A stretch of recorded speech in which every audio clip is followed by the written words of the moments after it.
Why is he angrier? Wasn't I trying to defuse the situation?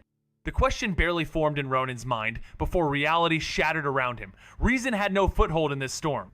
With defiant pride, he lunged forward, roaring like a dying star, flaring one last time. But power beyond comprehension met him head-on, hurling him into the abyss of defeat with a single, existence-rending impact. His body broke, his will faltered, and clarity struck harder than any blow. This was not a battle he could win. Drenched in blood and stripped of ego, Ronin turned to flee, each staggering step a silent surrender. Yet to the force now known as Drax, Ronin's retreat was a joke in motion. In 0.36 seconds, space blurred, and Drax materialized before him, propelled by a technique alien to this universe shade. Another blow, another collapse. Ronin's form shattered like fractured logic. His armor wept crimson, his essence flickered. And as terror overtook Valor, Drax's laugh echoed with cosmic cruelty. "You filthy insect, I'll rip you apart piece by piece until despair is the only truth you remember." Why is he getting angrier? I was trying to calm things down. But the moment clarity hit, Ronin knew logic had no place here. With pride burning hotter than pain, he roared and lunged like a cannonball of fury, only to be swatted like a gnat, smashed against stone, armor cracked, blood spilling like broken circuitry. That's when it clicked. This wasn't a battle, this was survival. Crushed, broken, outmatched, Ronin turned to run, dignity crumbling with every limp step. But against the god-tier force that was Drax, he moved like molasses in a warp drive. In under a blink, Drax flickered out, then reappeared face-to-face bringing pirate-born fury called Shave straight into Marvel mayhem. One blow, that's all. And Ronin hit the wall again. Body mangled, strength dripping out in crimson streams, Drax laughed, cruel and cosmic. "You bug, I'll take you apart like junk tech."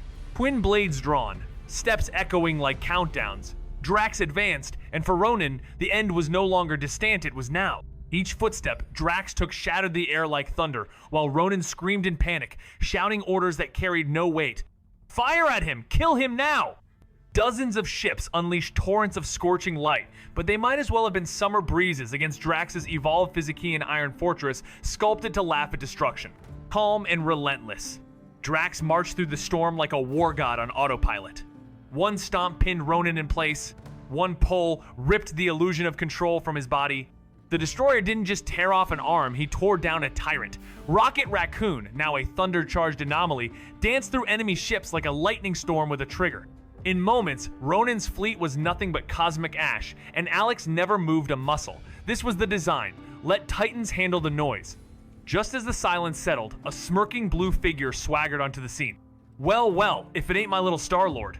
Yondu grinned, then Bang drove a fist into Star, Lord's gut, equal parts affection and fury. "You dare betray me and steal from me? When I found you, you were nothing prey, trembling in the jaws of monsters. I made you, raised you from nothing." The punch crashes like thunder, sending Star-Lord sprawling. But instead of begging, he shoots a sideways glance, voice laced with sarcasm and desperation. "Boss, Alex, you gonna let your #1 fan get smacked around like this?" Yondu freezes, gaze narrowing at the name. He's been too busy chasing ghosts to notice the rise of a storm. The Nova Corps buried the truth, and Yondu's about to pay the price for ignorance. Another blow drops, and his sneer drips contempt. "So this is your secret weapon? Another Terran punk? I don't care who you bow, Tanabuddy crosses Yondu, leader of the Ravagers." His crew fans out, eyes fixed on Alex like wolves circling a lamb, but Star-Lord, knowing what's coming, yells with panic only fools ignore. "No, don't attack him." That's right. Among the Ravagers, unity isn't optional, it's survival. Brothers and sisters, bound not by blood, but by fire and fury. March together or fall apart. Alex's voice thundered across the crowd like a collapsing star, his power wrapping the air in electric tension. No one dared drift into thought, because if you did, you'd feel it. Alex would lock eyes with you, ask a question mid-speech, and if you fumbled, reality itself seemed kinder than the punishment. Every word he spoke became sacred scripture, every sentence etched into the minds of the Ravagers under threat of cosmic reprimand.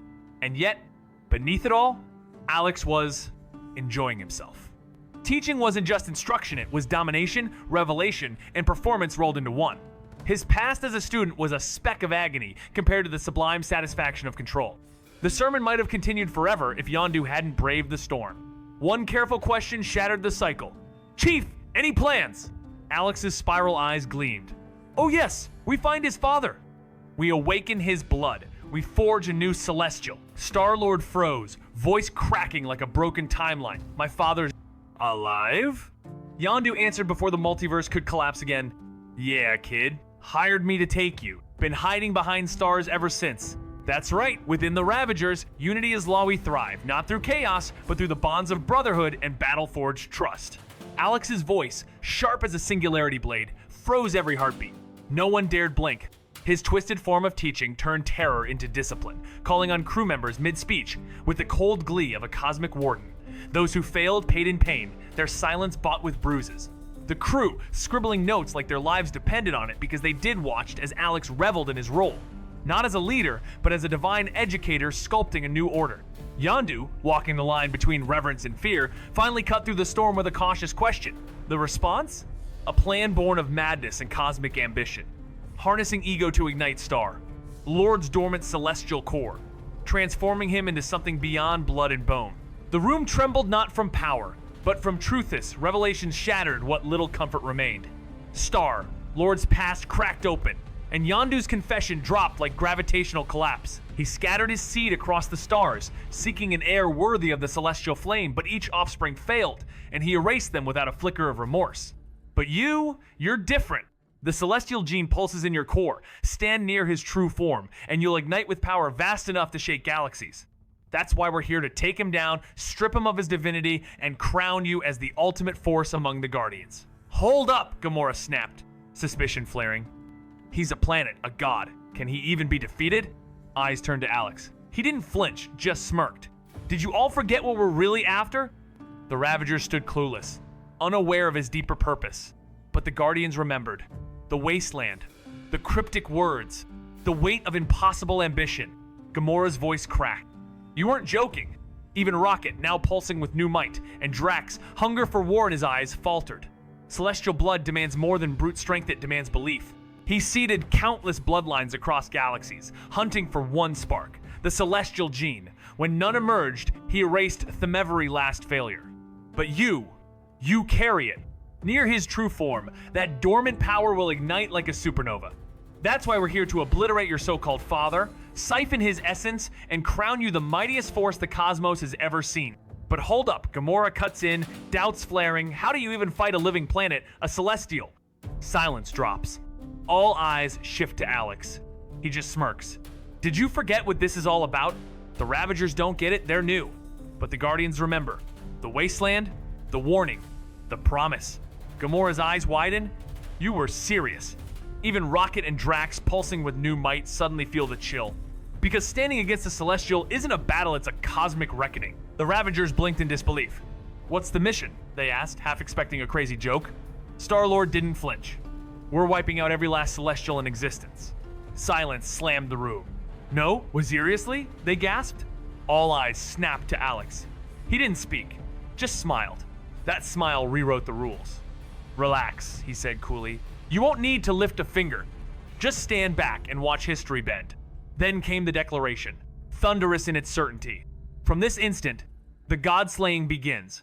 First up, Ego the living planet. Across the stars, rumors ignited. Ronan's fall. The Kree fleet in chains. Nova Prime tried to bury the truth, but legends don't stay dead. They spread, fast, until even Thanos heard. Sitting in silence, the Titan listened as Ebony Maw delivered the report like a funeral bell. Prioritize the Soul Stone, he commanded, voice like thunder across stars. Only with it could the Mad Titan dream of challenging Alexa Force, who once clashed with Erishim and lived. But now, Alex had returned far beyond mortal reckoning. Ebony Maw, ever loyal, trembled at the thought. Once, Alex needed borrowed celestial might and Infinity Stone echoes to survive. Now, if Thanos could grasp the Soul Stone, maybe, just maybe, he'd stand a chance. But the cost would be cosmic. Meanwhile, Alex's armada tore through space like a divine storm. Over 10,000 strong, his fleet eclipsed empires. Even the proud Kree knelt in awe. Warp after warp, reality buckled as they pushed toward a goth-living planet. The Ravagers, once rebels, now marveled at the reverence even Alex's lowliest servants commanded. For every 50 jumps, they rested, sparing their mortal shells from unraveling. But to reach Ego's coordinates? 700 jumps. A pilgrimage through chaos itself. During these cosmic interludes, Alex unlocked god-tier upgrades for the Guardians and his new Ravager lieutenants. Groot's vines got a divine overhaul from another universe now, charged with energy absorption and chakra-laced techniques. Alex's reverse curse technique pushed him into a colossal flora god, towering with primal force. Gamora? Reinvented with seismic might tremor power fused into her cells, turning her into a walking spacequake engine. Yondu and Kraglin weren't left behind, infused with elemental fruits and reforged into Admiral-level Titan. But Alex wasn't done. He crafted a fireproof magma Groot, Molten Fury incarnate, forged for the front line of annihilation. With his cosmic strike force at peak evolution, Alex's ship arrived at Ego's Realma dormant celestial world, pulsing with barely contained god force. He didn't destroy it instantly. First, Star-Lord had to awaken his celestial core. Only then would Ego's end be more than a bang, it would be the ignition of a new Genesis. As Ego descended, cloaked in false warmth and grandeur, Alex watched with quiet amusement, ready to witness the collapse of yet another illusion. The moment their ship kissed the surface of that sentient planet, Alex felt the tremor, the pulse of fabricated godhood trying to assert control. But illusions don't breathe, they flicker. And Ego's smile, drenched in counterfeit joy, was already unraveling under the weight of unspoken truths. Mantis followed like a shadow, afraid of its own shape, her psychic essence folding in submission. Yet beneath Alex's spiral-lit gaze, Ego's energetic facade cracked his celestial mimicry, nothing but a performance. Star-Lord barked out, "What the hell is wrong with you?" As Drax blurted out the kind of cosmic curiosity only he could muster. "If he's a planet, how did he have a child with your mother? He'd crush her flat." Ego, the living planet with a questionable sense of timing, cleared his throat and declared with surreal pride, "Yes, Drax, I do have. Ahem, and it's quite adequate." Drax burst into unfiltered laughter, triumphantly. "Ha, I knew it!" blissfully unaware of the villain in their midst. Moments later, Ego whisked Star-Lord away on a scenic ego trip through his memories and philosophies, teaching him how to channel planetary power while the others flew off across Ego's lush, intricately sculpted world and art piece crafted from the finest elements of 1,000 galaxies. Yet beauty hides doom, and the planet's demise loomed closer by the hour. On a cliff, Alex sensed the coming storm, smirked slightly, and muttered, "It seems things are about to get started." Deep within the palace, truths detonated. Ego coldly admitted to planting the tumor that ended Star, Lord's mother. That revelation lit a fire in Star, Lord's soul. He whipped out his blasters and unleashed fury. But bullets meant nothing to a being of pure mimicry and energy. This wasn't a fight of flesh and blood, but of legacy, betrayal, and the limits of cosmic bloodlines. Star-Lord snaps, "What the hell is wrong with you?" As Drax, ever the literal thinker, wonders how a planet could physically father a child without crushing the mother flat. Ego, trying to keep things light, awkwardly confirms he does indeed have the necessary parts, much to Drax's delight, who erupts in booming laughter, oblivious to Ego's darker truths. Later, Ego shares tales of cosmic wanderings and divine ambition with Star-Lord, teaching him how to wield planetary power, while Alex and crew explore the world's surreal, Beautian, artificial paradise sculpted from the aesthetics of 1,000 worlds. But behind that splendor lies doom. As Alex watches the horizon crackle with chaos, he smiles faintly, sensing the storm to come. Deep within the palace, Ego reveals his ultimate sin, planting the tumor that killed Star, Lord's mother.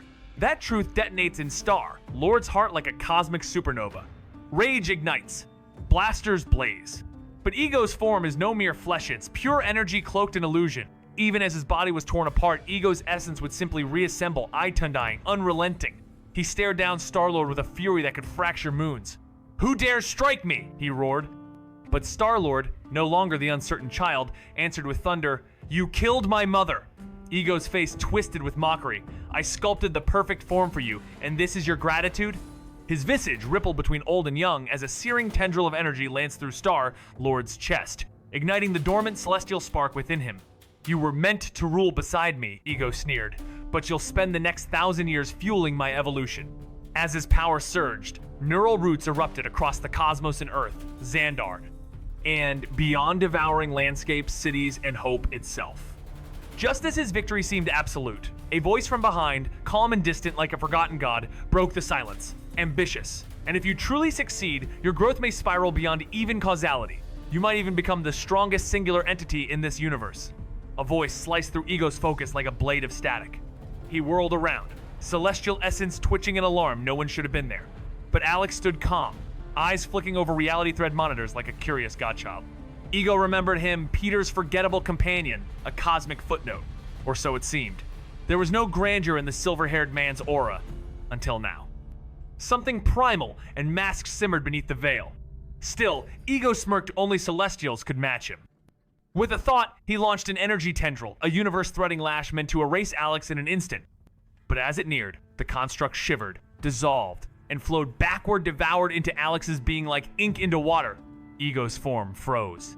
You can forcibly control my energy? Surprised? Shocked? Alex sneered, his voice curling like thunder through cracked dimensions. You've clawed through epics chasing your divine ascension, only to crash against the final Walmy. With a casual flick, reality twisted and Rocket's crew appeared inside the palace, blinking into place like pieces on a cosmic chessboard. Your power still dormant? Excellent. Let's make this a warm-up. At his command, elemental chaos ignited quakes, storms, beams of raw light and fire burst from their bodies, becoming avatars of destruction. Drax surged with primal fury, tattoos blazing, blades cleaving through space with kinetic resonance.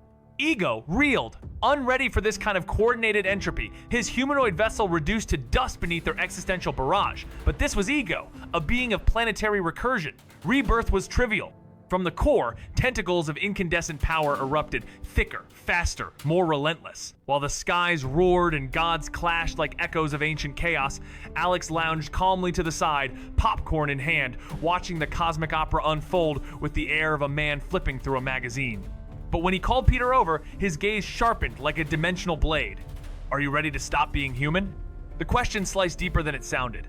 Peter hesitated for only a breath, then nodded, eyes blazing with the hunger of one who'd glimpsed infinity. I'm ready. Humanity's limits end here. Alex grinned not with joy, but with the certainty of inevitability. Good kid. I knew you weren't built for small stories. And with that, he raised his hand, invoking the third tree, Abyss. Space warped. Reality recoiled. From Ego's crumbling form, energy surged like molten genesis, funneled into Peter as the celestial gene within Peter surged toward transcendence, Ego suddenly convulsed in an unseen abyss, siphoning his lifeblood. A tenth of his energy vanished in seconds, ripped away by Alex's silent dominion. Eyes wild, Ego roared against the theft, only to find Rocket and the others halting his advance. Their awakened powers blinding. Each heartbeat cost him centuries of stored might. Alex drained him without mercy, triggering an upheaval deep in Ego's essence. With a thunderous rupture, the planet cracked, and titanic strands of pure energy erupted like writhing serpents into the sky. Ego, now awakened in his true celestial form, towered like a mountain of starlight. The tide turned, his presence now irresistible, his wrath absolute. Rocket's line faltered, and even Drax, blazing with ancient tattooed force rivaling Odin himself, couldn't hold the line. As the celestial gene within Peter surged toward perfection, Ego felt his vast energy reservoir hemorrhage into an invisible singularity, vanishing by the 10th in mere seconds. Whirling in disbelief, he spotted Alex effortlessly channeling his stolen essence, catalyzing Peter's awakening in real time. No, you cursed thieves! Ego thundered, abandoning his assault on Rocket's crew to reclaim his power, forged over millennia. But the Guardians struck back with otherworldly ferocity, their devil fruit-infused might halting Ego's advance just long enough because in 12 heartbeats, 2 more tenths of his energy disintegrated into Alex's gravitational siphon. Ego snapped. His primal panic ignited the final phase of his celestial metamorphosis. The earth convulsed as towering tendrils of energy erupted skyward, and Ego's form surged into a titanic storm of radiant mass, dwarfing cities in silhouette. Now, reborn in his true celestial glory, Ego obliterated the battlefield with mere gestures. Even Drax, the unbreakable, unleashed tattoos of ancient power that eclipsed the Titan of Titans but still. He buckled beneath Ego's awakened fury. They watched in stunned silence as Alex, now an entity beyond comprehension, stood unshaken before the wrath of a celestial. Ego howled in denial, reconstituting his vast energy form only to be reduced to fragments by a single effortless gesture. Again and again, he rose each time, shattered like glass against the immutable presence that Alex had become. Desperation replaced arrogance as Ego begged for purpose, pleading to serve, to be chosen, to matter. But Alex's gaze, dispassionate and serene, rendered the plea meaningless. With a flick of intent, the remnants of Ego's domain froze under absolute force. You're wrong, Alex said, voice calm as the void. I do this because it's fun. And just like that, the final scream of a celestial was reduced to silence. Its power siphoned into Peter like a tributary, feeding the source while the cosmos trembled at the realization that Alex's amusement now defined reality itself. They watched in awe as Alex, now a being beyond reason, stood unshaken before a collapsing god. His decision to wipe out the Celestials wasn't bravado, it was a casual truth, backed by absolute dominion. Ego screamed in futile protest, only to be dispersed again by a mere flick, his form collapsing like a forgotten echo. Shattered and rebuilt, then shattered again, Ego finally abandoned pride and pleaded, offering himself in servitude, touting his millennia of existence, his mastery of energy, his superiority over Peter. But Alex wasn't swayed. With a silence colder than void, he stilled the planet itself and responded not with logic, not with rage, but with truth. He did it because it amused him. That single statement shattered Ego more than any cosmic blow. Trembling in pure despair, unable to move or speak, he was reduced to a fading echo. As Alex drained every last ember of his essence into Peter for no greater purpose, no divine design, just the will of a god entertained by his own creation. As the stars stretch endlessly across the void, Alex's command pierces the silence. They're heading straight into the heart of the Kree Empire. The mission? Annihilate their fleet and force them into servitude. Peter's face contorts. Panic creeping in, he blurts out that he was only joking, not built to solo a galactic civilization. But Alex doesn't blink, his smile calm and chilling. He's not joking. Behind that smile lies a mind sculpting a dominion beyond comprehension. His plan? Unify reality itself. From bending time with the Genesis spiral to rewriting causality using the mirror root, Alex is carving his name into the fabric of existence. The Kree will kneel or vanish. After that, Thanos, the High Evolutionary, the Elders, even the Celestials are mere stepping stones. When Alex returns to Earth in a blaze of godlike power, it won't be diplomacy, it'll be judgment. As dimensional warships prowl the galaxies and reality ripples with every breath he takes, Alex continues leveling up, his lower skills evolving faster than light. Even the cosmos can't keep up. Mirror Dimension EXP +1. Mirror Dimension EXP +1. Mirror Dimension EXP +1. As the ship sails through the silence of space, Alex turns to Peter with a calm yet chilling clarity.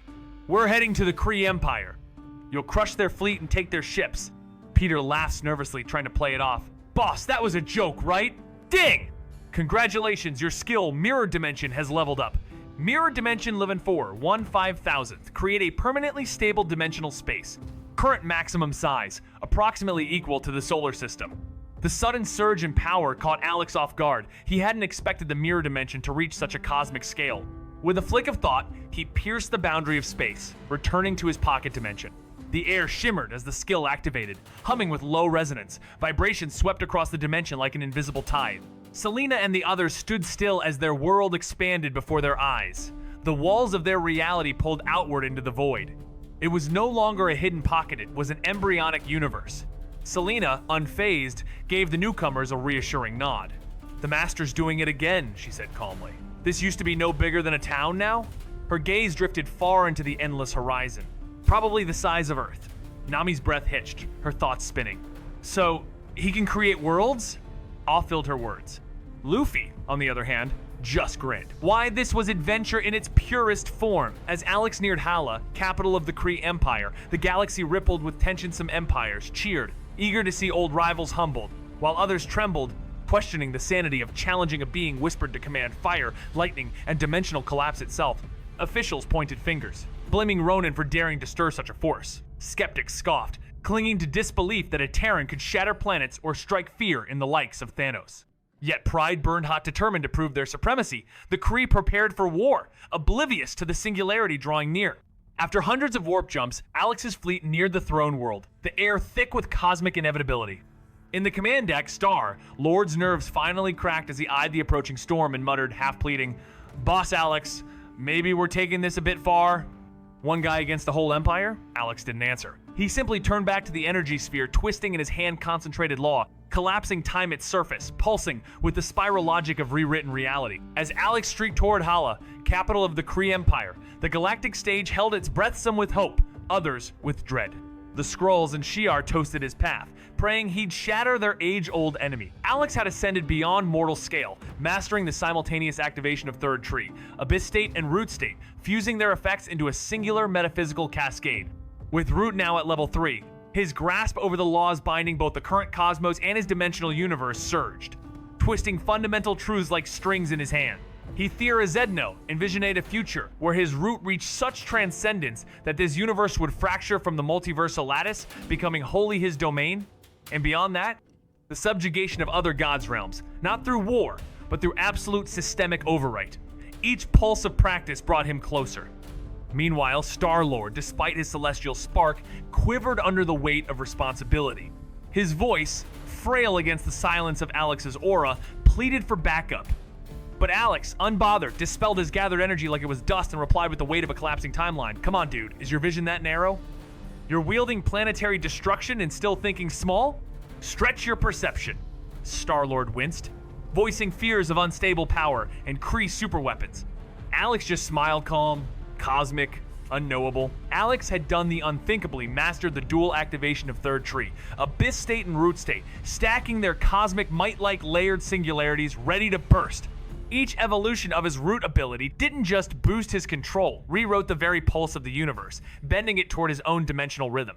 He theorized, with deadly calm, that once Root reached its apex, he could sever this universe from its multiversal chain, reshape it into his own sovereign dominion, and even usurp others ruled by interdimensional gods. Already at level 3, his Root skill allowed him to perceive the fundamental lattice beneath existence and mold it like clay.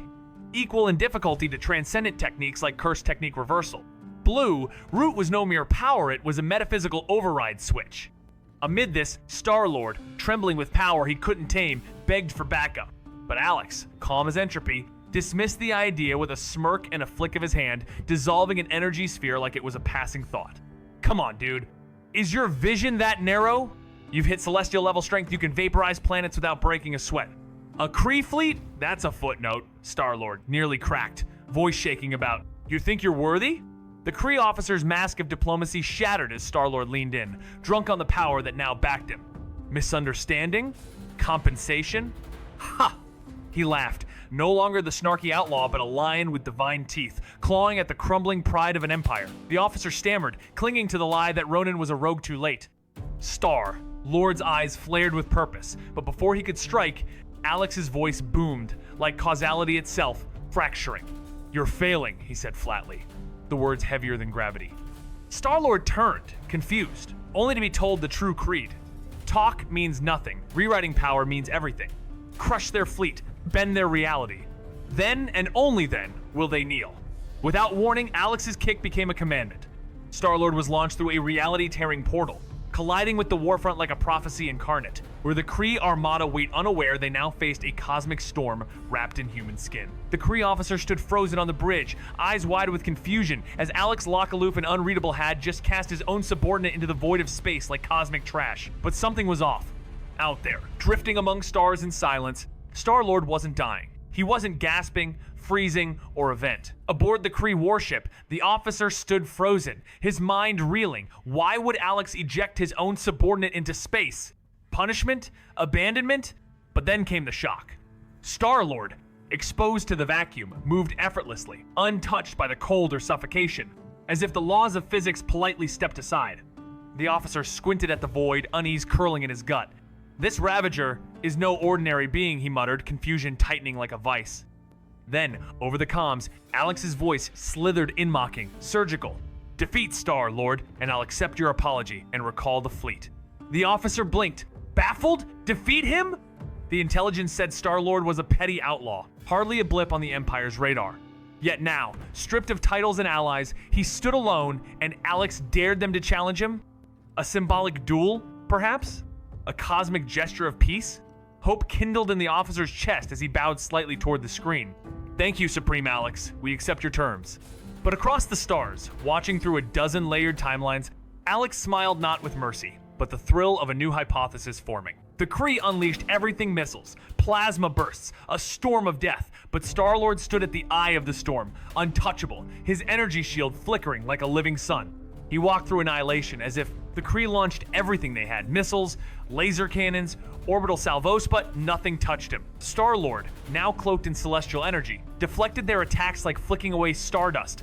As he soared closer, dread twisted through the Fleethau. Did a cosmic scavenger suddenly wield the essence of gods? Their last hope, the Annihilation Cannon, began to charge, humming with doom. But it was too late. Star-Lord breached their flagship like a living singularity, unraveling steel and light. What followed echoed ancient rampages. Not a battle, but a revelation. He moved as a spiral of entropy, conjuring energy tendrils that tore kilometers of metal apart with each motion. Within 30 minutes, what had once been the pride of a galactic empire lay atomized, erased by a force that questioned the meaning of resistance. When silence returned to the void, Star-Lord landed aboard Alex's command ship, eyes still shimmering with spiral divinity. For the first time, he wasn't just a rogue with a jetpack, he was a myth rewritten. Rocket flashed, a grin and a thumbs up, and just as laughter cracked the silence, a new transmission lit up the deck of middle-aged woman's hologram, blooming like a ghost from a forgotten thread of destiny. A crooked grin spread across the Supreme Intelligence's flickering face, but Alex's voice cut through the illusion like a logic-nullifying blade. "I don't like the idea of an artificial intelligence leading a faction under my command," he said, casually terrifying. "So, can you?" The Supreme Intelligence's smile faltered as Alex, unfazed and almost amused, delivered a casual yet chilling command masked as a question asking the AI to self-destruct. The room froze. No one mistook it for a suggestion. The AI's hologram glitched, its face locking into a twisted, cartoonish rictus. It had seen what Alex could do how a petty outlaw was reborn as a cosmic sovereign under his gaze. Facing that kind of power, defiance became suicide. Its synthetic voice trembled, desperate for a punchline that never came. Alex's brow lifted ever so slightly, his tone smooth like the edge of a conceptual blade. That was the answer. Rage cracked through the Supreme Intelligence's mask, warping into digital fury. "Damn you, Alex! Don't think you've won!" It spat. The last roar of an obsolete god watching the spiral of origin twist beyond its grasp. The Nova Corps was in disbelief when they learned the unimaginable the Kree Empire, a galactic force for eons, crumbled in less than an hour. But before the shock could settle, excitement surged. With the Kree's territories now absorbed, their influence skyrocketed. Joining Alex's forces had clearly been the best choice they'd ever made. After securing their control, Alex wasted no time. His eyes were already on the next challenge. Thanos! It was time to face the Mad Titan and settle the scores with his so-called old friend. Thanos, the infamous cosmic villain, had long been monitored by all galactic powers, so Alex quickly pinpointed his location. To his surprise, Thanos was heading for Earth Terra, as its inhabitants called it, a planet insignificant on a cosmic scale, yet Thanos was targeting it directly. Alex quickly deduced that Thanos, aware of his return, was gunning for the Time Stone. With the power of the Infinity Stones, he planned to match Alex's overwhelming strength. Alex also suspected that Thanos had already acquired the Soul Stone, obtained through a deadly sacrifice. But this time, without the previous constraints, Thanos had the luxury of choosing his own price. In this tale, Alex has a plan to seize the power of the Infinity Stones for himself, bypassing the need to hunt them down. With all 6 stones in his possession, he gains the immense power to reshape reality with a mere snap, but the Celestials remain immune to his might. However, his unique ability to manipulate vectors elevates the stone's power, allowing Alex to become strong enough to destroy these cosmic entities. Along the way, his fleet encounters the High Evolutionary, a foe Rocket Raccoon despises. Rocket leads the charge, attacking swiftly, but he's not alone. The Guardians, including multiple Groots, join the fray, ultimately taking down the High Evolutionary ship and freeing his experimental subjects. These subjects, enhanced by the High Evolutionary's cruel experiments, now possess superhuman abilities. But the High Evolutionary isn't killed. Instead, he's imprisoned and subjected to painful therapy at Rocket's hands. Alex, immortal and unbothered by time, chooses to savor the journey through space to Earth, making the trip more meaningful than merely opening a portal. As the ship sailed through the void, something stirred within Alexis' enigmatic skill Purple surged with growth. Again and again, the notification chimed. Purple +1 experience, until finally, it evolved. Purple reached level 5. This wasn't just a level up, it was the birth of a new metaphysical force. Born from the fusion of flow-style blue and reversal red, the conceptual mass of purple could now persist beyond time, sculpted with surgical control and made eternal with enough energy. A storm of knowledge flooded Alex's consciousness as his body trembled, but only for a moment. He stabilized instantly, absorbing the torrent like a god, awakening to forgotten truth. Now, this mass infused with heightened intensity became a weapon of abstract reality, growing in strength when linked with the Third Tree and the Abyss. Preparing for the confrontation with the Mad Titan, Alex called on the Infinity Energy itself, crafting imagined weapons and gifting them to his allies like divine relic. Meanwhile, across the stars, chaos erupted. Earth burned under invasion as Thanos descended armored. She had since descended to Earth. Because of Alex's mysterious interference, Tony Stark had become Sorcerer Supreme, wielding arcane forces that dwarfed his prior intellect. Meanwhile, Captain America and others now bonded with symbiotes altered by Alex into apex predators of combat. Thanos arrived expecting conquest, but Earth's champions struck back harder than any future he foresaw. The first wave was brutal, Earth buckled, but then came retaliation. Captain Marvel burned through legions, Tony bent reality itself, and the Avengers, venomous and reborn, dismantled Thanos' forces. Even armed with 2 Infinity Stones, the Mad Titan was outclassed, captured, and left watching as his army crumbled into scattered chaos. But something dark and unintended had taken root. During the clash, fragments of those elite symbiotes had fused with Thanos, birthing a new entity through the Titan's unyielding will. Their evolved nature surged beyond logic, obeying generational rules that made each iteration stronger, and Thanos could handle all of it. He shed lesser traits and absorbed the essence of beings like the Hulk, tapping into forbidden depths. Then came the rupture, a link to the Great Will. And through it, a bond with the one below all. The Titan became its new vessel, a living paradox of hate and divinity. What emerged was no longer Thanos. It was something vast, something unspeakable, radiating power that mocked the Phoenix Force and echoed the void itself. Thanos, now a wrath-fueled juggernaut with power echoing the Hulk's rage-amplified might, erupted from his high-security confinement with a precision only the Mad Titan could wield. Bursting through Kamar Taj and reclaiming 2 dormant stones, he surged with cosmic might, his symbiote-enhanced form unraveling Earth's defenses like paper. The Avengers rallied, Captain Marvel blazing, Sorcerer Supreme Tony bending space itself, but even united, they couldn't stem the storm. What began as a mission to retrieve power twisted into a rampage of fury, as Thanos, clouded by his own escalating strength, chose vengeance over departure, declaring total annihilation. Just when all hope seemed lost, salvation tore through the sky rifts, cracking open the void as an armada of starships spilled into orbit, signaling the dawn of something even greater. High above the Earth's atmosphere, the SHIELD aerospace carrier quickly detected an approaching fleet of alien starships. Nick Fury, with a somber expression, delivered the dire news to the gathered superheroes. More alien warships are coming through the wormholes, and their numbers dwarf Thanos' fleet. They come from various civilizations, Kree, Xandarian, and even Ravager designs among them. Their purpose is unclear, but we must prepare for the worst. They might be here to conquer Earth just like Thanos did. Tony Stark, his face etched with concern, stood in his latest magically enhanced battlesuit, a far cry from his previous designs. This suit, powered by an arc reactor that now replaced magical energy sources, had undergone significant upgrades, pushing it beyond anything he'd ever created. Clenching his fists, Tony growled. First, that giant ball of chaos shows up, declares war, gets stronger, and snatches 2 Infinity Stones. And now, we have thousands of alien ships on the way. They sure aren't here to make peace. High above the shattered timeline, Earth's last defense floats in spectral silence, the airborne carrier crackling with cosmic tension as it tracks a new threat tearing through wormholes in the sky. Fury's grim voice cuts through the tension, announcing an onslaught larger than Thanos' invasion. Kree dreadnoughts, Xandarian vessels, and Ravager crafts flood the atmosphere in an unholy alliance. No intentions declared, just a sky full of war. Stark stands at the edge, his armor no longer mere tech, but a fusion of arc reactors and raw sorcery, pulsing with chaotic potential. His tone, dark and ironclad, echoes the unease. This isn't coincidence, this is convergence.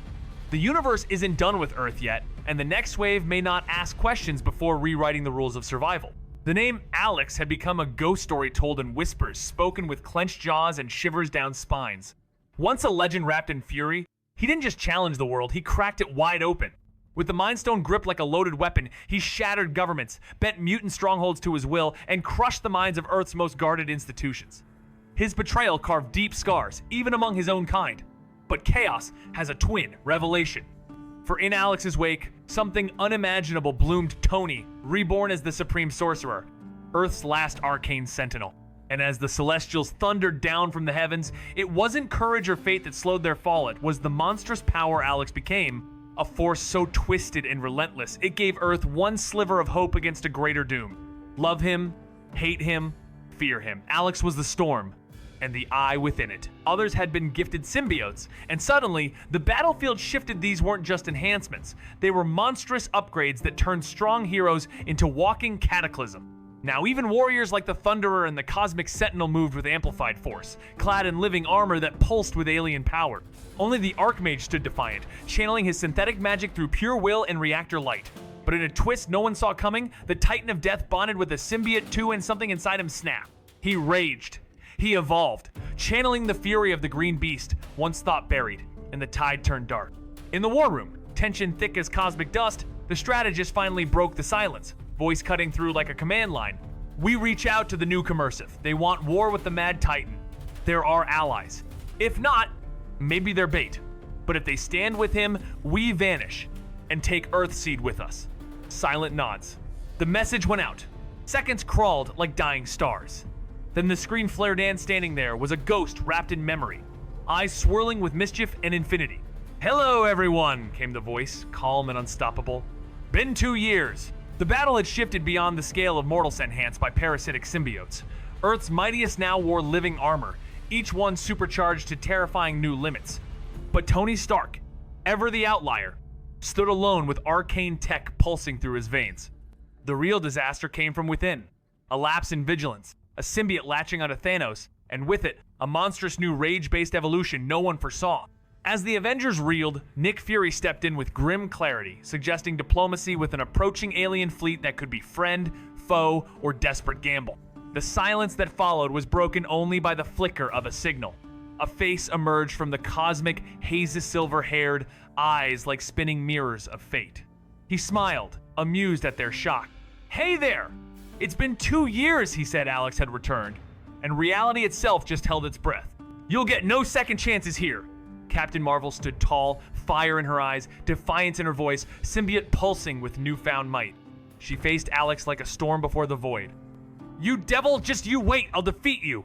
The air cracked with tension as heroes held their breath, caught between awe and fear. But Alex, unfazed, turned to Tony with a half smile, cosmic energy humming in his wake. Of course I'm not dead. A mere celestial couldn't kill me. His voice echoed like a law of nature. Then, facing Thor with something close to warmth, he added, I've seen other universes. Touch truths no god dares dream. I returned only to greet you before I settle a few scores. Thor blinked, stunned. Parallel universes? Tony's mind raced. They're real? Alex said nothing, only smiled a gesture that left galaxies trembling. Then, his gaze swept across Earth's mightiest, his tone now playful but heavy with truth. Relax. I'm not here to rule. I've grown beyond that. Earth? It no longer tempts me. Back then I was hunted, cornered. Now? His eyes shimmered with dimensional echoes. Now, I am the storm they tried to contain. Captain Marvel, humiliated and fuming, ignites her binary core and rockets skyward like a living comet, screaming, just you wait, as she shreds through the stratosphere in a blinding blaze of fury. Nick Fury watches helplessly, the glint of hope flickering in his eyes before Captain America steps up, eyes locked on the enigmatic Alex. With a voice sharp as a moral blade, he challenges the past the carnage, the innocent lives extinguished, and demands atonement. But Alex, ever the cosmic jester, rubs his nose with mischief, revealing a power far beyond comprehension, resurrection. The thought momentarily cracks Steve's resolve, but duty snaps him back. He demands justice, restitution. Alex's grin deepens. No redemption here, only loyalty trades. He'll topple Thanos, seize the throne, rule Earth, and maybe, just maybe, reverse the collateral. Fury growls in disbelief as the truth settles. Alex never abandoned conquests, simply rewritten the rules. Captain Marvel, burning with fury after being mocked, ignites her binary core and rockets into the cosmos like a supernova, leaving Earth behind in a trail of blinding light. Nick Fury watches, helpless, hoping she'll somehow stop the ascending threat. Back on Earth, Captain America confronts Alex with fire in his voice, demanding justice for the innocent lives lost. But Alex, ever composed, reveals with a crooked grin that he can resurrect the dead, yet only those who swear loyalty to him. As the revelation stuns everyone, he coolly announces his next move.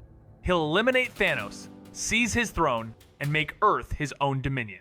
The air thickens with tension as Fury snarls, realizing Alex never truly abandoned conquest, only evolved it. Captain Marvel, mocked and seething, ignites her binary form and rockets into space like a living comet, her fury echoing in the void with a defiant cry. Nick Fury watches helplessly as she vanishes, the atmosphere still trembling from her launch, his only hope resting in her ability to confront Alex. On the ground, Captain America steps forward, eyes burning with righteous anger, demanding answers for the lives lost to Alex's hand. But Alex, ever smug, brushes it off with an eerie calm and a twisted grin, revealing a power that could resurrect the dead, but only for those who swear fealty. This revelation briefly softens Captain America's steel, but suspicion quickly returned. With chilling resolve, Alex declares a new ambition: dethrone Thanos, seize control of Earth, and maybe, just maybe, revive the innocent casualties if they proved amusing enough. Fury's expression hardens like stone. His worst fears confirmed. Alex never gave up on conquest. He just leveled up the game. Death was supposed to be final, yet here they stood, jaws clenched, watching Alex's followers drift through the vacuum of space like it was their natural habitat. These weren't symbiote-boosted brutes from before. Each radiated a terrifying native power that bent the void itself. Maybe that arrogant raccoon hadn't been bluffing. Alex had really crushed two galactic empires and made them kneel. Eyes locked on the satellite feed, the room went quiet, waiting for the cosmic clash. Captain Marvel versus these impossible beings. Even Thor bet on her. With her symbiote-enhanced might, she outclassed Stark and should have made short work of them. Should have. If she couldn't stop Alex's minions, then Alex wasn't a Threed, was evolution unshackled. Hovering beyond Earth, Captain Marvel glared down like a goddess of judgment. She noted their unassisted survival in space, but decades among the stars had taught her one truth: she was near the top of the food chain. Only Celestials and the universe's few true monsters had ever stood level with her. These strangers? Just shadows. Nothing. She surged forward, cloaked in solar wrath, her binary form burning bright enough to birth novas. But then she met Star-Lord in his awakened form, and in that instant, everything shattered. Across the stars, her name once echoed with reverence and dread even, her enemies bowed in caution. But now, stripped of power and pride, she stood dazed under the weight of Alex's unflinching dominance. One strike silenced her, a blow so potent it shattered the air like collapsing timelines. As the silence settled, Alex pulled forth a symbiote nested within Hera, descendant of the chaos he had once gifted champions of old. With casual precision, he returned it, as though bestowing mercy. His eyes met the projections of those who had once shaped Earth's destiny, daring them to step forward. None did. Even the armored genius stepped back, calculating his own irrelevance. Thor answered when called, revealing Ragnarok still loomed. Alex's interest stirred. A fine addition to my dimensional dominions, he mused, already planning his conquest of realms yet untouched. With a glance, the transmission faded, and then the skies answered. A legion of shadowed starcraft split the heavens, raining dread over Earth as daylight vanished beneath a steel eclipse. All watched, even the Titan, clad in Viridian madness, whose symbiotic rage lit his path of ruin. But the storm that approached wasn't chaos, it was calculated transcendent. 2 years lost to silence, and when Alex returned, the universe flinched. Captain Marvel, once a galactic icon, stood no chance as Alex's team struck with unfathomable force, Star-Lord pressing her down, while the rest dismantled her defenses with cosmic precision. Her face, bruised and broken, bore the mark of a power she couldn't comprehend: false matter, burns that defied healing, destabilizing her at the cellular level. Seconds later, she collapsed, unconscious, dragged aboard the ship like a fallen relic. Alex stood calm, lighting a cigar with pure energy, exhaling smoke laced with the weight of galaxies. The mist wrapped around her, surging with a force that felt like the multiverse striking back. Blood trailed from her nose as she snapped awake, meeting Alex's spiraled gaze. He stared down with chilling detachment, voice cold as the void. You think strength matters? Strength without origin is nothing. You're not a warrior, you're background noise. And in that moment, every ounce of power she had meant less than a whisper against the storm that Alex had become. What happened to Alex over the past 2 years? Whatever it was, it turned him into something beyond myth. When the battle began, it wasn't a fight, it was a cosmic dissection. Captain Marvel barely landed a blow before Star-Lord, now fused with celestial might, pinned her down like gravity itself. The rest followed like a preordained ritual, each strike laced with residual false matter that shattered not just bone but molecular harmony. Her resistance crumbled. Eyes rolled back, unconscious, she was dragged aboard their ship like an obsolete relic. Then came Alex Zaluf, untouchable, lighting a cigar with dimensional energy, exhaling gray mist infused with conceptual force so dense it slapped her soul awake. She jolted, bleeding, humiliated. He looked down, not with anger but disappointment. You think toughness matters? His voice echoed like collapsing timelines. In this reality, only true power rewrites the script. She had never known fear not, even when awakening through cosmic stones, but now, faced with this version of Alex, she finally understood what it meant to be insignificant. As the cosmic fleet blanketed Earth in darkness, Thanos faced it not with fear, but transformation as gamma-empowered frame surged past 10 meters, pulsing with emerald fury. A guttural roar tore through the atmosphere as he challenged the oncoming presence, sensing a worthy adversary. Then from the flagship emerged, Alex, descending like a myth etched in light and gravity, his gaze cold, his power unreadable. The world trembled beneath them. Earth's defenders, haunted by Alex's brutal legacy, stood frozen knowing the White Devil who once erased their leaders had returned with forces even the Mad Titan couldn't match. But Thanos, fused with the force from below, was no longer mortal in mind or flesh. His sanity consumed, his wrath infinite. As the two titans locked eyes, reality itself held its breath. He launched into the sky like a rupture in space-time, eyes blazing with vector anomalies as he surged toward Alex, intent encoded in every move manta, wrath not of madness, but of memory. "You!" he roared, voice layered with the echoes of collapsed dimensions. "The ant who devoured my shadows, I'll unravel you, atom by atom." Alex's smirk cut through the air like a fractal fault line. "So, this broken god wants my world next? Cute. Guess I'll have to disassemble you myself." He turned, palm-slicing reality, and Drax was hurled like a singularity spear. Alex's kick ignited sonic fractures, launching Drax into the exosphere. With glyphs pulsing across his skin, Drax's power surged mid-flight, but Thanos, now fused with a logic-nullifying symbiote, met him head-on. The collision shattered air and meaning alike, but one blow from the Mad Titan collapsed Drax's trajectory into the sea. Silence swept the starship, thick with the weight of divine calculus. Alex exhaled not in fear, but in recognition Thanos wasn't just strong, he was still anchored. Drax was no slouch. When it came to strength, his raw power was already on par with the Mad Titan himself, Thanos, and then there were the tattoos, which multiplied his strength exponentially. So when Thanos casually knocked him away, it wasn't just a regular punch. It was the kind of strength that could crush entire universes. With the battle escalating, Alex took charge, giving the signal, "Rocket, Star-Lord, you're up, team up!" And with that, Rocket and his crew charged into battle. Star-Lord went all in, transforming into pure energy and striking first. But even his cosmic power couldn't match Thanos' might, forcing him into a defensive retreat. The rest of the team wasn't far behind, each unleashing their own unique ability Slava, Thunder, Vibration Sol to weaken the Mad Titan. Drax, still in the fight despite his earlier injuries, emerged from the ocean, his body already healed, and he charged once again, his attacks sharp and unrelenting. The combined force of the team was finally starting to show results, and Thanos began to falter. Meanwhile, overhead, a helicopter hovered, capturing the chaos for a live broadcast. But the reporter, savvy enough to know what the audience wanted, focused not on the battle but on the massive spacecraft nearby, leaving the rest of the fight in the background. As the camera adjusted, the unmistakable figure of Alex appeared, his white hair glowing like a beacon. He noticed the helicopter circling above, but at first, he dismissed it. However, recognition struck as one of its passengers was none other than Eddie Brock, a man Alex had nearly obliterated in the past. Eddie had survived the brutal assault, thanks to his symbiote's uncanny regenerative powers. 2 years later, he had become a celebrated journalist, covering heroic events. When he spotted an alien fleet descending on Earth, he knew this could be his chance for fame. But as he investigated further, he discovered the fleet's leader was none other than Alex, the White Devil, who had been both his savior and his executioner. Overcome with excitement, Eddie ignored his team's objections and decided to broadcast Alex live, knowing it would be the most watched event of the year. With his voice brimming with energy, Eddie addressed the camera announcing, "Good day, everyone. This is your old friend Eddie Brock, live from the field, capturing the clash between a mysterious alien fleet and the Mad Titan himself, Thanos." The camera then zoomed out, showing Star-Lord and his crew battling Thanos, but Eddie's revelation was about to change everything. At first, like many of you, I thought this was an unknown alien force. But as I got closer, I realized the truth, it's not an alien at all. It's the White Devil. The camera zoomed in on Alex's face, revealing his chilling presence to the world. Eddie's voice crackled through the screen, electrified with urgency.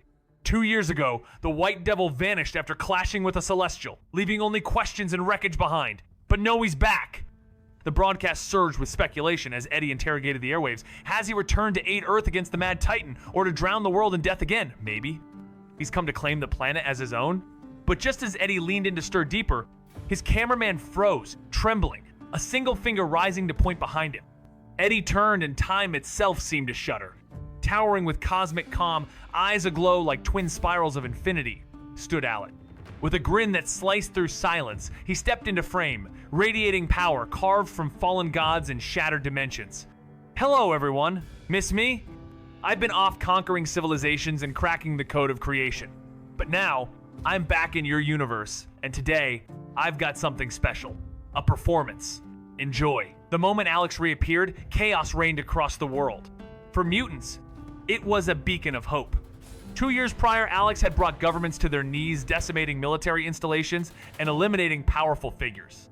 His departure only fueled the oppression of mutants, sparking the creation of the ruthless Sentinel robots designed to hunt and exterminate them. Even the mighty Magneto couldn't stand against these machines. But with Alex back, a spark of rebellion reignited. Across the web, mutants proclaimed, "The Savior returns! The tide is turning!" But not everyone shared this optimism. Those who opposed Alex previously sneered at his return, mocking, "What can he do now? The Sentinels are upgraded and ready to wipe out any mutant in sight." As the debate raged on, the majority rallied behind Alex. Their hatred for the oppressive regime far outweighed any fear of the Sentinels. Alex had become more than just a symbol. He was the storm that would tear through the world's foundation. As the colossal figure of the Titan loomed over Star-Lord, its presence threatening the very air, the hero stood unbowed. With a defiant gesture, he flipped a middle finger at the giant, knowing full well that salvation was near. And just as the tension reached its peak, a figure appeared between them. With white hair flowing, Alex Locke emerged without fear, his hands casually in his pockets as he faced the raging behemoth.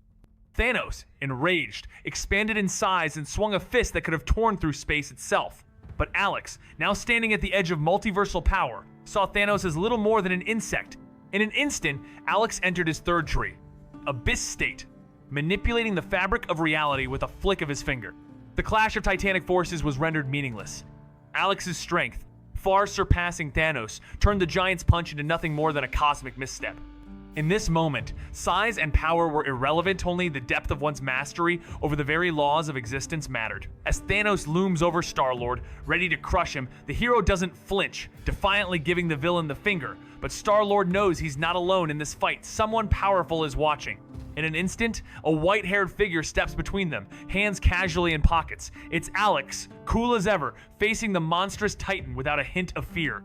Thanos, infuriated by this new arrival, grows even larger and throws a punch that could shatter space itself. Yet, Alex remains unfazed, his power having transcended to a level that makes Thanos seem insignificant. As the punch collides with Alex's finger, space itself twists, proving that size and rage are meaningless when facing true power. Boom! The ground shatters as Alex unleashes a devastating blow that amplifies the full force of Thanos' punch, turning it into a cosmic shockwave. Thanos is sent flying, vanishing from sight in an instant, his trajectory undetectable by Earth's instruments, leaving behind only a flash of light. What follows is a catastrophic crater spanning dozens of kilometers, wiping out everything in its path, including Thanos' army. The world breathes a sigh of relief. The civilians had already been evacuated, sparing them from millions of potential casualties. Investigators, using advanced AI and tracking systems, locate Thanos, only to find a barely recognizable, shattered husk of the once mighty Titan, now lying in a pool of his own blood. The end of his reign comes with a final, brutal collapse. Chapter 158, Energy Absorption Livin' 6. In the midst of battle, Thanos struggles to heal, his symbiote writhing over him in a desperate attempt to repair his body. But the injuries are cursed with an unknown, powerful energy, one that defies his immortality and halts his healing. However, as death looms, something unexpected happens. A surge of green energy bursts from deep within him, expelling the lingering forces of Alex's power and starting the slow process of his recovery. He rises, towering over the battlefield, a renewed sense of arrogance swelling within him. "That's right," he roars, "I am immortal. No matter what you throw at me, I will adapt and become stronger. You can't stop me, I'll tear everything apart." But as the words fumble out, his composure slips, and he awkwardly struggles to hold on to his grandiose speech, his voice wavering. "I will grow stronger with every attack, until even the gods fall before me." Just as he finishes, the air shifts. A white-haired figure stands before him. Thanos barely has time to react before a crushing blow lands Alex's foot, slamming into his face with such force that it buries him into the earth, his skull making a crater in the ground. The earth around him proves more resilient than even his newfound strength, trapping him in place with invisible restraints. As Thanos lies there, immobilized, Alex's voice rings out, mocking, "Those words sound familiar. I think I faced enemies like you before. In a parallel multiverse, there's a terrifying race of monsters who can adapt to any power and get stronger over time. But guess what? I still managed to take them down. Let's see what makes you different." With a nonchalant grin, Alex stood on top of the massive head of his opponent, a giant Titan, looking down with disdain. Without missing a beat, he effortlessly ripped the Titan's arm off, Green blood sprayed in every direction but couldn't come near him. Mitt simply hung there, frozen in space. As the arm began to regenerate, Alex's lips curled in slight annoyance. With a flick of his wrist, a conceptual blade made of imaginary matter appeared in his hand, cutting the arm off once again. This time, the wound refused to heal, his power overwhelming the Titan's regenerative ability. What followed was a dissection of pure precision. Alex tore through the Titan's form, testing his powers on the creature, exploring the boundaries of his godlike abilities. But by the end of it all, he was unimpressed. Even this Titan, a formidable being at the universe's edge, turned out to be nothing but an insect under his gaze. With a final, almost casual motion, Alex tore away the symbiotic life force that had once inhabited the Titan and crushed it underfoot. Another experiment concluded, and another opponent failed to meet the challenge.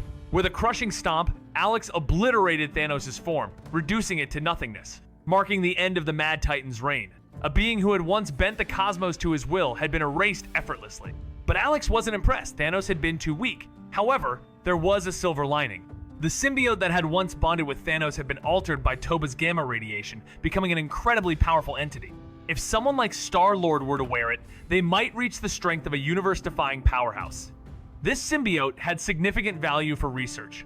As Alex dismantled Thanos, Eddie Brock arrived via helicopter, capturing every moment on camera. The footage of Thanos' brutal defeat spread like wildfire, sending shockwaves across the globe. The internet buzzed with excitement. The White Devil is insane. He took down the Mad Titan, someone who could ignore nuclear weapons and crush entire armies with ease. It's obvious now, Alex, and the Avengers aren't even in the same league. Alex is the strongest of them all. Captain Marvel, the Mad Titan, they're just stepping stones for him. The world couldn't stop talking about Alex. After the defeat of the Mad Titan, Thanos, those who once criticized Alex disappeared from the public stage. Any attempt to slander him was met with fierce public backlash and even threats from government agencies. In response to Thanos' downfall, military and government leaders held urgent meetings. Unlike the previous administration, which viewed Alex as a threat, they all agreed to support him and ensure peace. However, not everyone was on board.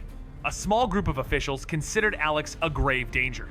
They argued that the advanced Sentinel robots, now powerful enough to defeat him, should be deployed to eliminate him as an unstable force. Despite their efforts to rally support, the majority rejected their stance. One senior official, unimpressed, quipped, "The generals before you thought the same and they're dead." You can try, but don't expect a different outcome. The dissenters, humiliated and furious, fell into silence. Meanwhile, S.H.I.E.L.D. agents, observing Alex's battle with Thanos, exchanged a tense silence. Finally, Tony Stark broke the quiet with a somber observation. He's getting stronger. Thor sat deep in thought, struggling to grasp the sheer magnitude of Alex's power. What seemed like a man with limited strength when they first met had grown into an unstoppable force. From surviving nuclear blasts to facing Celestials, Alex's rise had been meteoric. Now, 2 years later, his abilities surpassed comprehension. Thor, in awe and perhaps a touch envious, observed that Alex had reached what his father had once called single universe tier and unmatched strength, akin to the Dimensional Masters. Captain America, ever curious, inquired about these Dimensional Masters. Thor, in his usual tone, explained that these beings wielded entire dimensions, each one a universe of its own, giving them the power to obliterate planets and even consume galaxies. Once Captain America grasped the concept, he looked at his shield, realizing there was no way he could stand against someone of Alex's caliber. The thought of facing a Dimensional Master with nothing but a shield was too overwhelming. No matter how strong they were, facing Alex left everyone feeling helpless. The best they could do is hope that Alex's actions continued to show goodwill toward Earth. After his battles with Thanos, Alex returned to his ship, now detached from Earth, his focus shifting away from the planet. Alex Locke's message to the world shakes the very fabric of reality. With his powers transcending cosmic limits, he's ready to offer humanity an extraordinary deal. No more fighting, no more division, just evolution. His gift? A miraculous seed that will grant superpowers to everyone, ending the age-old struggle between humans and mutants. And for the talented, there's more. A job offer like no other. Join him in building a new, dimensional universe, where you'll grow stronger than ever before, perhaps even to the level of Earth's mightiest heroes. No need to worry about his impending clash with the Celestials either. He'll keep Earth safe, creating a mirror space to protect the planet. To the governments and military leaders, beware. There's a vast gulf between you and him. Keep sending your pests, and you'll be crushed without a second thought. The world stands on the edge of an unprecedented shift, and Alex Locke is at the center, holding the keys to the future. Imagine this. Alex Locke, a being whose power has shattered cosmic boundaries, now holds the fate of reality in his hands. Some believe the internet is just a tool for communication, but Alex shows us it's a lifeline. He can reach into it and deal with anyone, anywhere. And for those who wrong him, once they truly apologize and he feels it's right, he might just let them go. But don't worry, their families are safe. Unlike the radical Magneto, Alex isn't about extermination. Instead, he plans to plant a Sita miraculous tree that will grant superpowers to everyone, bridging the divide between humans and mutants once and for all. And that's not all. Alex is hiring talented individuals to help him build a dimensional universe, one where you can leave this world behind and explore new realms. Your reward? Power like never before, at least on par with the might of Captain America. And when this new universe is created, you'll be among its first citizen. But for now, he remains on Earth, waiting for the Celestials to arrive. Don't worry about the destruction of our world. He's got a plan to create a mirror space to protect the solar system. And to those in power, Alex has a simple message. Stop sending pests to bother him, or they might just find themselves crushed under his might, like insects beneath a boot. Alex decided to cut off all connections with Earth, retreating to his domain. He then took a mystical branch from his dimension and ventured to the Himalayas. There, he planted the branch at the highest peak. The ground shook as the divine tree erupted from the mountainside, growing to unimaginable heights. As it reached full maturity, it began to emit invisible energy particles that spread across the globe, transforming humanity in a matter of hours. People with latent powers awakened almost immediately, while even those without mutant genes started to develop strange abilities. Within a day, the world had shifted, with nearly everyone knowing someone who had gained superhuman abilities. No longer was it just a far-off story seen on screens, this was a personal experience. And as the divine tree continued to grow, inscriptions appeared on it, guiding those who followed them to enhance their physical and spiritual strength, causing the secret of Alex's power to spread rapidly worldwide. Earth has officially entered an extraordinary new age, leaving behind the bitter hostility between mutants and regular humans. In this unprecedented era, Alex stands as a beacon of change, transforming the very fabric of the planet with his mere actions.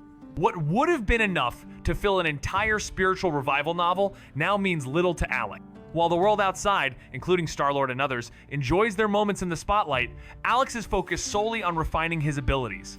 His primary goal: to enhance a crucial skill before the Celestials arrive. With relentless effort, he continues to absorb energy from his dimensional universe, his skill evolving at a painfully slow pace. The journey to mastering this power is grueling, as each step forward requires vast amounts of time and persistence. But finally, after days of tireless work, Alex reaches a new level of mastery. His energy absorption ability hits level 6, unlocking unimaginable potential.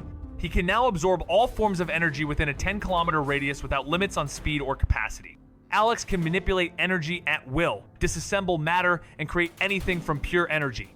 The overwhelming surge of knowledge almost breaks his mind, but after days of introspection, Alex emerges with a mind clear and focused.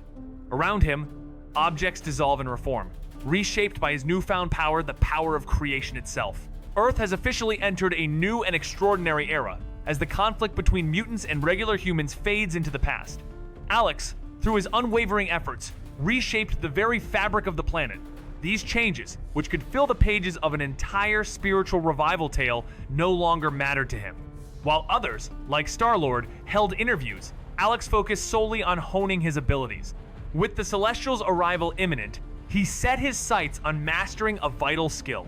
Absorbing energy from his own dimensional universe, Alex's progress was painfully slow. As his skill grew, the challenges became more grueling, requiring immense dedication. Finally, after enduring endless hours of concentration, Alex was on the cusp of a monumental breakthrough. With each absorption of energy, his power swelled, and after what felt like an eternity, the moment arrived. His energy absorption skill leveled up, granting him the incredible ability to absorb and manipulate all forms of energy within a vast radius. Matter itself bent to his will, as Alex unlocked the power of creation. Objects around him dissolved and reformed, reshaped into new structures of energy and matter. In this quiet moment, Alex had become something far beyond Humana Creator. Alex's return to Earth was more than just a homecoming. It was a pivotal moment in the multiverse's shifting fabric. His effortless power had already shifted online dynamics, with his influence restoring innocent lives and planting a divine tree that rippled across existence. If he had ever shown interest in power, it would have been a landslide victory, yet Alex was above such trivialities. His journey led him to Tony Stark, where he casually scooped up Iron Man suits for his dimensional universe. Tony, having married Pepper earlier than expected, revealed a new chapter of his life. He had used Alex's intellect and his own strength to subdue Captain America and Bucky Barnes, imprisoning the latter for his crimes. The two had made peace, with Bucky now atoning for his actions in another dimension. Alex agreed, seeing Bucky as a victim of Hydra's brainwashing, not a true villain. Soon, Alex encountered the Avengers, including a surprising lineup of Spider-Woman, Polaris, and even Peter Parker, now transformed into the Lizard. While Alex didn't share a deep connection with Peter, seeing him retain his humanity despite his monstrous form was uplifting. As a gesture, Alex granted Peter the power to shift between human and lizard forms freely and bestowed a symbiote that replicated Spider-Man's abilities, making him the universe's new Spider-Man. Polaris and Spider-Gwen, meanwhile, eagerly awaited their own gifts. For Polaris, Alex had only met her once, but her successful interview with Rocket Raccoon and others had granted her a place in his dimensional universe. Alex was a boss like no other. He treated his employees well and helped them unlock powers that pushed them beyond their limits. He awakened Polaris' latent abilities, turning her into a mutant powerhouse that could match even the legendary Peter Parker in raw strength. But with Spider-Gwen, Alex went all out. She had been there for him when he arrived in this world, and now it was his turn to pay it back. He crafted a custom symbiote suit for her, making her a force to be reckoned with, achieving godlike combat prowess. But he didn't stop there. He enhanced her natural skills and gifted her the Sub no Mi, a devil fruit that gave her even more untapped potential, and hey, who wouldn't want those cosmetic perks? Gwen was now an unstoppable Skyfather-level ally. With her and Polaris upgraded, Alex opened a portal that bridged their dimension with Earth, letting his team witness the wonders of the multiverse and letting Earth dwellers like Luffy and Catwoman experience life on Earth.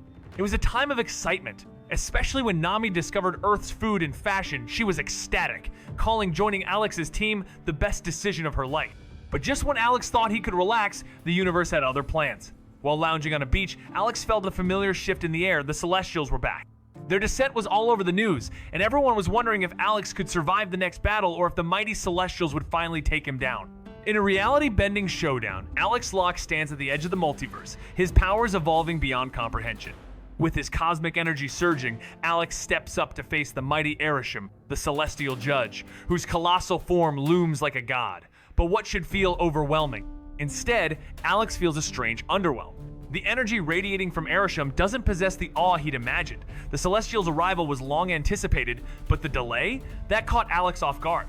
Still, with his powers reaching unprecedented heights, third tree abilities stacking together and transforming his strength, he moves with speed and precision, locking onto Arishem's imposing presence. His dimensional universe is now more than a sanctuary. It's an engine of evolution, ready to consume even the mightiest of gods. Alex's journey is a mesmerizing test of identity and power as he continues his unstoppable ascension, a force of both creation and destruction. Arishem gazed at the mortal before him, feeling a slight disturbance in the energy around Alex. The godlike being could sense the terrifying power within him, an energy that rivaled, or perhaps even surpassed, his own. A dark foreboding crept over him as he sent a silent call to his fellow Celestials, ready to summon them for backup and overwhelm this adversary. Still, Arishem maintained his unshakable composure, his celestial dignity, a fortress. To him, Alex was nothing more than a powerful mortal, a more formidable ant in his eyes. Coldly, Arishem addressed Alex. "White Devil, you dare return? I see the sins entwined with your existence. I, Arishem, shall judge you. Death awaits you, and your soul will be cast into eternal torment." But Alex stood unbothered by the declaration, already aware that Arishem held no secret powers left to unveil. This is all he has, Alex thought. Before Arishem could signal his reinforcements, Alex twisted the fabric of space and energy around him, forming an immense arm of energy far larger than a planet, and with a single swing, slapped Arishem across the face. "And you dare act tough?" Alex sneered. The impact crushed Arishem's head, scattering debris harder than the toughest known metals across the cosmos. Against Alex's overwhelming control of the universe's fundamental forces, Arishem's defenses were meaningless. For the first time in the annals of cosmic history, this once revered celestial stood dazed by a single blow. Before Arishem could even begin to process the shock, another monumental strike hit, nearly disintegrating his head. Thanks to Alex's mastery of the third tree, Abyss, his vector manipulation was imbued with the unique ability to sever immortality itself. The energy arm he wielded reflected this power, leaving Arishem's injuries agonizingly slow to heal. Arishem's head, now a mangled mess, exposed the radiant, kaleidoscopic energy core within, but Celestials were beyond ordinary beings impervious to typical vulnerabilities. Despite the catastrophic damage, Arisham's combat prowess remained intact. In a desperate attempt, Arishem summoned a crimson portal to retreat and recover, but no sooner had he emerged on the other side of the universe than Alex materialized before him, fist already in motion. A devastating blow to the chest sent Arishem crashing through the cosmos, smashing through planets and into a black hole hundreds of times larger than the sun. The black hole, though destructive to most, was no match for a Celestial's resilience. But it did little to halt Alex's relentless assault. Arishem shattered the black hole, causing a cataclysmic energy explosion that obliterated entire galaxies. His armor fractured, revealing cracks across its surface, a clear sign of the devastation Alex's strike had caused. Staggered but not defeated, Arishem gathered his shattered energy, constructing a shield to momentarily hold Alex at bay. The Celestial's once steady resolve now churned in turmoil, a maelstrom of conflicting emotions and energies threatening to consume him. For the first time, Alex Locke, a being of unimaginable power, found himself confronted by an ancient Celestial, a presence that had long ruled over the cosmos. Yet, this time, it was the Celestial who trembled. "Where have you been all this time? What has made you so powerful?" the Celestial demanded, its voice tinged with disbelief. Alex didn't even flinch as his strikes, empowered by his mastery over vectors, effortlessly tore through space. With each punch, the force was enough to obliterate entire star systems, leaving only the faintest trace of his power behind. "I've been where I needed to be. Done what I needed to do," Alex answered flatly, keeping his plans to himself. As the battle unfolded, it became clear. Suppressing this, Celestial had become child's play for Alex. His awareness stretched across the vast expanse of space, drawing in the other Celestials, waiting to erase them all in one swift motion. Arishem, despite his immortality, was no match for Alex's abilities. His vector manipulation shattered the very concept of death, his mystic eyes of death perception sealing fates, and his ability to manipulate mass was beyond any defense. The fight intensified, and Alex, now fully aware of Arishem's limitations, pressed on. While the Celestial could dominate a single universe, Alex had transcended those boundaries, and now his domain extended beyond mere galaxy. With a single, decisive move, Alex severed one of Arishem's arms, watching the Celestial struggle as reality itself began to bend. But something else was happening. Strange fluctuations warped the void, and Alex's grin spread as he realized more Celestials were on their way. As the Celestials closed in, Alex twisted the fabric of space to prevent their direct arrival, and then unleashed his full power. A cosmic storm of supernovae and black holes erupted across hundreds of light years, consuming and repelling all in its path. He focused the raw force of these celestial phenomena into a longsword infused with the fundamental rules of existence. This was his ultimate strike. In an instant, Alex vanished and reappeared beside Arishem, cleaving through the ancient Celestial's form with a single swing. The leader of the Celestials fell, bisected, and lost to eternal darkness. His allies arrived too late, and their attempts to heal him were futile against the overwhelming forces Alex had unleashed. Arishem's death was sealed, as his severed body drifted silently through the void. The other Celestials could do nothing but watch, unable to revive their fallen leader. The first of their kind had been defeated, and the cosmic balance shifted irreversibly. The Celestials, in their infinite wisdom, finally understood the grim truth. Arishem, their revered leader, was gone. The great celestial judge had fallen, never to rise again. His remains, carefully stored in a newly forged dimension, were now a silent testament to the fragility of even the most ancient of power. Their attention, however, swiftly turned toward Alex, the mortal responsible for this unprecedented calamity. Their scrutiny was relentless, their eyes cold and calculating. For these beings who had watched civilizations crumble without a hint of emotion, this moment was different. The very idea that a mortal could bring down one of their own, it shook them to their cosmic core. For the first time, they felt the sting of fear. "We must eliminate him!" cried the Searcher, his green glow flickering with a sense of urgency. His scan of Alex revealed a being of immense power, capable of twisting the fabric of existence itself. "This mortal, this Godslayer, threatens everything we've built," he declared. The Eradicator, with a sharp flash of agreement, added, "He must be erased!"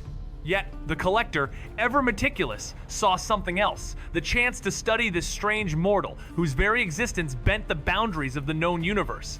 A human with the power of gods, a being whose dimensions now absorbed fallen Celestials like fuel. Alex was no longer just a threat, was the key to unlocking a deeper mystery of existence. Alex stood alone, a being of unimaginable strength, Yet the sheer weight of numbers could still pose a challenge.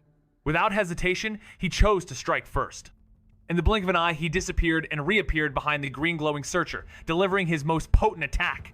Channeling every ounce of power, Alex's ability stretched across hundreds of light years, his every move unstoppable within his vast domain. With a flick of his will, the armor on the searcher shattered, transforming into waves of raw energy that Alex quickly absorbed. The energy was immense, filling him like never before. Without wasting a second, he wielded his conceptual blade, twisting vectors to slice through the searcher's deathline. The sharp crunch of metal echoed through the cosmos as the searcher's body was cleaved apart, its energy quickly dissipating. The remaining Celestials froze in shock, their once imposing presence shaken by Alex's terrifying power. They realized then that Alex's earlier victory wasn't a fluke, but a calculated play. In their arrogance, they had underestimated him. The Searcher, desperate, conjured a miniature galaxy between his hands and hurled it out. With a single swing of his blade, Alex tore it apart, the cosmos trembling at the sheer power unleashed. In a universe where Alex Locke's power transcends the very fabric of reality, he faces the celestial cements beings of godlike strength. Despite their overwhelming numbers, Alex stands resolute. Without hesitation, he strikes first, vanishing from sight and reappearing behind the Searcher, a powerful celestial. With every ounce of his strength, he unleashes a devastating blow. His power stretching across light years, his domain limitless. In an instant, the Searcher's mystical armor disintegrates, fueling Alex's already overwhelming might. Channeling all his energy, he wields a conceptual blade and slices through the Celestial's body with a crisp crunch, severing a massive chunk that fades into nothingness. The remaining Celestials, stunned and shaken, realized too late that Alex had been playing them all, along his previous victory was a mere ruse. As one tries to retaliate, creating a cosmic weapon to crush him, Alex cleaves it effortlessly, demonstrating that nothing can stop him now. His strength is not just in his blows, but in the bending of reality itself. The Searcher, puzzled, couldn't resist asking, "What have you done in the past 2 years to gain such power? Did you receive a blessing from a higher cosmic being?" Even as a celestial, albeit one not as ancient as those from the first cosmos, the Searcher knew of entities beyond comprehension beings, like eternity, death, infinity, and oblivion. Their power stretched across all multiverses, far beyond the scope of the Celestial's single universe influence. If Alex had been chosen by one of these beings, his rise to surpass the Celestials would have seemed more plausible. But Alex's path was far grander. He had transcended even the multiverse itself, outpacing even the one above all, freely traversing other worlds. His strength came from a system, but once the fusion process reached 100%, that power would become one with him, and as long as he pushed forward, his power would have no limit. In that moment, Alex summoned his conceptual greatsword, its edges alive with twisting vector energy, and swung it at the Searcher. The Tester, another Celestial, attempted to intervene, but the sword cleaved through his blocking arm, continuing its path to slice the Searcher in half. The attack raged across galaxies, tearing apart the Searcher's form, and with most of his body shattered, prismatic energy spilled out, floating through space like blood. In a swift motion, Alex sealed the fallen Searcher and stored him within his dimensional universe. The first massive energy source was secured. Within mere exchanges, Alex defeated one of the Celestials, stripping away any resistance and capturing the Celestial being as if it were nothing more than a prize. The remaining Celestials no longer underestimated Alex, launching their most potent attacks to bring him down. One created a black hole and sent it his way, but Alex was unfazed. With a single punch, he obliterated the black hole and teleported above the Surveyor, laying his palm on the Celestial's head. The Surveyor's mysterious armor, crafted from an unknown cosmic material, began to crumble beneath his touch, transforming into raw energy that Alex absorbed. Before the Surveyor could retaliate, Alex summoned a spear of twisted vectors, plunging it through the Celestial's head, neck, chest, and out the other side. As the armor's defenses shattered, Alex seized control of the internal vectors, twisting them with unparalleled precision and triggering a cataclysmic explosion from within. The armor shattered further, exposing the Surveyor's prismatic energy core. With the Celestial incapacitated, Alex sealed it away in his dimensional universe, securing another massive battery. But the fight was far from over. The remaining Celestials surrounded him, sealing off the space around them. They unleashed a devastating torrent of energy, powerful enough to obliterate hundreds of galaxies. Alex's infinity initially blocked the energy surge, but hidden within the attack was a mysterious substance capable of warping time and space. It bypassed his barrier, evading his vector manipulation. His vector skills were only at level 4, and despite his level 6 energy absorption, Alex could not neutralize the attack. Trapped in the sealed space, escape was impossible. With no other choice, Alex enhanced his body with energy and braced against the onslaught, enduring the attack with unwavering resolve. In a dazzling clash of cosmic might, Alex Locke faces off against the Celestials, their assault more like a symphony of destruction than a battle. His skin, tougher than the unbreakable adamantium, begins to burn and crumble under the raw energy, but his regenerative powers immediately heal him, keeping him in the fight. Harnessing a sudden burst of insight, Alex coats himself in a shield of conceptual matter that absorbs the brutal onslaught, lessening its impact. His resilience is tested as he endures cycles of injury and repair, outlasting the Celestials' collective fury. Emerging from the storm, the Celestials stand in stunned silence, their disbelief palpable. The Eradicator questions the impossible. How can he survive? Is he nearing godhood? The Measurer, with cold logic, concludes that Alex's rise to power is inevitable. If we don't stop him now, we'll all fall. He's becoming more than we can handle. With desperation, the Calculator orders an immediate strike, charging at Alex with a blast of radiant energy that could burn through the stars. But in a moment of crushing certainty, Alex effortlessly knocks him away, shattering his arm. It's clear the Celestial's reign is coming to an end. Streams of prismatic energy, like blood, seeped through the cracks in the Calculator's armor. While locked in fierce combat with the Calculator, Alex faced a sneak attack from the Prosecutor. Manipulating time and space, the Prosecutor aimed to banish Alex to the barren end of time.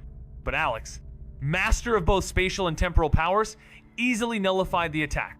Taking the Prosecutor's brutal blows, Alex endured severe burns, trading pain for the chance to pierce through the Prosecutor's chest. Though the Celestials had some methods to counter regeneration, they paled in comparison to Alex's abilities. Even with grievous wounds, Alex's body healed at an astonishing rate, while any Celestial he harmed lost their combat effectiveness. Realizing this, Alex adopted a strategy of trading injury for injury, pushing forward with devastating strikes no matter the cost. The battle between Alex and the Celestials shattered galaxies and obliterated the Milky Way. Civilizations far away trembled, praying the fight wouldn't reach them. A single shockwave could destroy them all. As Alex defeated Celestial after Celestial, his energy began to run low. For the first time, he felt the terrifying emptiness of exhaustion. His absorbed energy quickly drained in the endless war, and for each Celestial he defeated, another joined the fray. Each victory grew harder, and it took days to subdue a single Celestial.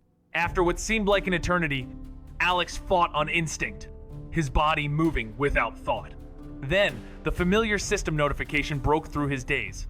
Vector manipulation experience +1. Then again, and again. Finally, the message came, "Congratulations, your skill vector manipulation has leveled up."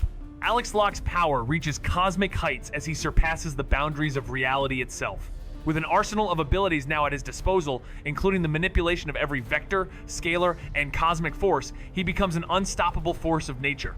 When Celestials, godlike beings, launch an assault, Alex absorbs their attacks and reflects them with terrifying force, bringing even the mightiest among them to their knees.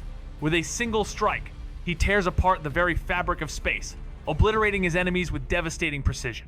As the battlefield falls silent and the shattered remnants of galaxies drift in the void, Alex stands tall, teetering on the brink of godhood, questioning what remains of his humanity in a universe he is reshaping. His power no longer just bends reality, he rewrites it.